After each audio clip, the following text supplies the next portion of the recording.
What's up, everybody? Just wanted to share a pretty cool deal review with you guys on how me and my team were able to source Travis Scott's $3 million LaFerrari in 2019. If you don't know the LaFerrari, it was produced in 2014, 2015. There's only 499 of them made for the world.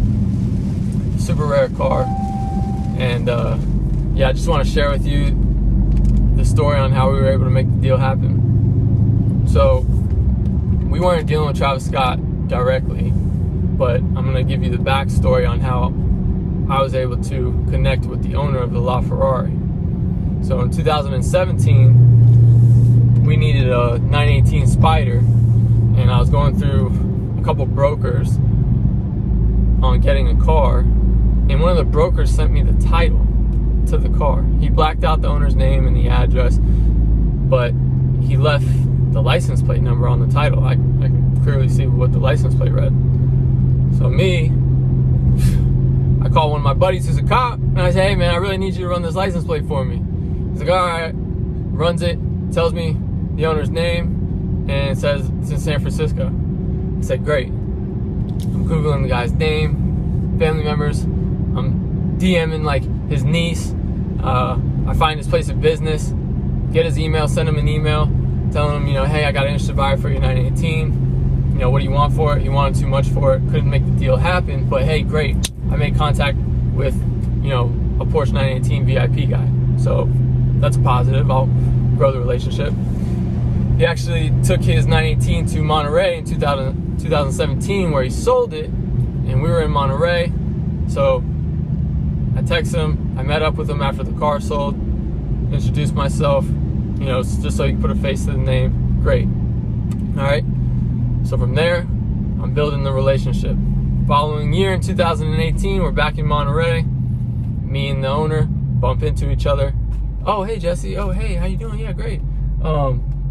We get to talking, smoking cigars. Great Porsche event. And he's like, yeah, I'm thinking about selling my LaFerrari. Oh, in my head. Oh, man. You got a LaFerrari? Okay. I'm like, okay, yeah, great. We can definitely help you sell that. Selling a LaFerrari puts you on the map. That's a big deal right there. So that was August 2018. So I follow up with them in like 2 months. Hey, do you want to sell your LaFerrari? Yes, I do. Okay, great.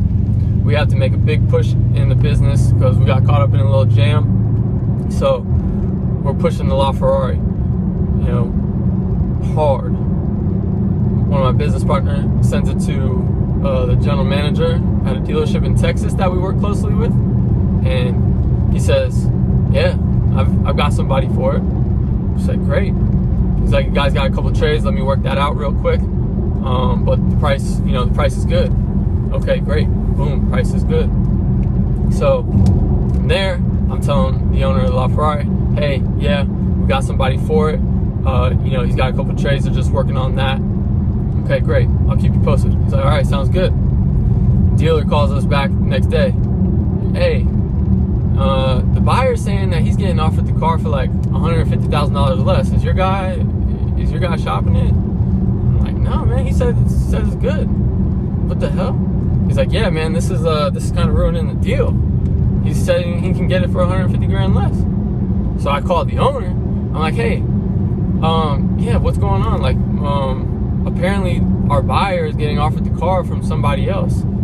It's like, oh yeah, somebody I work closely with over here in California. He says he has somebody for the car. I'm like, whoa, more. I was like, I told you, no, like we're good. We have the deal. He's like, well, the car's not paid for yet. And I was like, all right, well, hold on, man, just please. And at this time, I'm putting up my Christmas lights. I'm standing on my roof, literally telling him, like, please tell this other guy to stop. Like, we have the car is sold. Like, we're good. He's like, well, Jesse, I need money in hand. I was like, it was Friday, so nothing can really happen over the weekend as far as like, money getting to him, because the dealer has to get paid and take the trade-ins. So we're racing against the clock against the other guy. I find out who the other guy is who's offering the car to our buyer. We both have the same buyer. So the dealer calls that guy up because he knows him, because he's in the industry. And he basically gets him to back off. He's going to cut him in on the deal, just tells him to back off. And the guy, basically says, all right.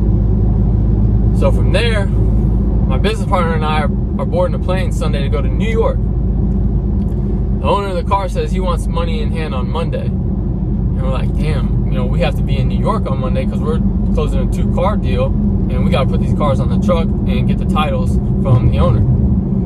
So we make that I basically persuade the owner to just give us till Tuesday, because I told him I'm in New York right now.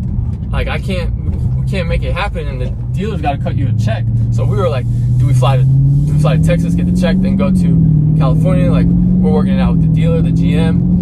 How should we do this? He's like, all right, here's what we're gonna do. If you guys can get to California, I'll send my salesman out with the check in hand, and we all meet in California, give this guy the check, and we put the car on the truck. We're like, dang, okay. We're literally at the airport in New York at like 7 at night, about to go back to Florida. So now we have to go to California. Looking up flights. Flights are dumb expensive.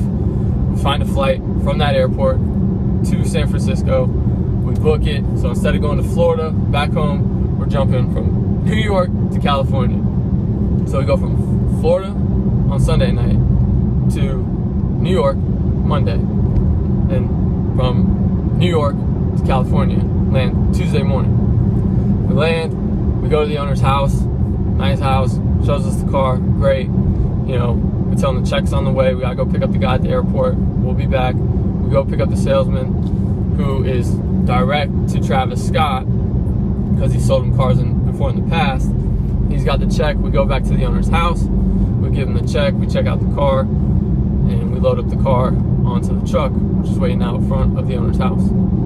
So, pretty crazy deal. Pretty crazy how I was able to, get in touch with the owner to make this happen. Fate, that we bump into each other at the Porsche event in Monterey. I should have been contacting him anyways to see if he was there. Lesson learned.